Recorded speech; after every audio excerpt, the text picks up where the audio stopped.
دین کی لگن دل و دماغ کے اندر رچا کر وہ زندگی کو ایسے انداز میں گزارتا ہے کہ اگر زندگی گزارنے میں کہیں بھی دیکھا جائے، کسی اصول کو بھی دیکھا جائے،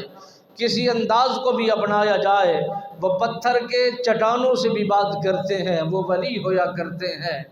اور جنگل کے جانوروں سے کلام کرتے ہیں، وہی اللہ کے صالحین ہویا کرتے ہیں، اور جو درختوں کو چلا دیتے ہیں وہی اللہ کے برگزیدہ جوان ہویا کرتے ہیں، اور جو پانی کی لہروں سے کلام کیا کرتے ہیں وہی صالحین متقی پرہیزگار ہویا کرتے ہیں۔ یہ مرتبے، یہ مقام، یہ رتبے ایسے نہیں مل جایا کرتے،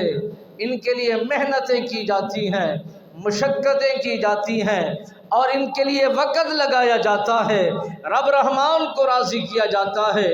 نبی کے اصولوں کے مطابق زندگی کو بسر کیا جاتا ہے، تب جا کے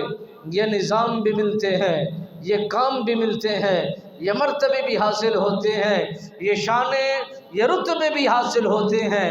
ایسے نہیں کہ عبادت کر لی جائے، فرائض ادا کر دیے جائیں، ایک نماز ادا ہو جائے اور وہی بندہ کہے میں صالح بھی بن گیا، میں متقی بھی بن گیا، میں عبادت گزار بھی ہو گیا۔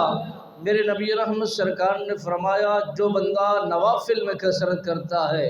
وہی اللہ کے قرب کو پاتا ہے، جو نبی کے اصول، نبی کی طریقت، نبی کی شریعت کے مطابق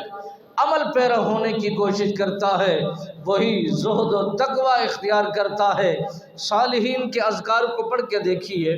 اور اولیاء کاملین کی زندگیوں کا مطالعہ کر کے دیکھیے، کبھی انہوں نے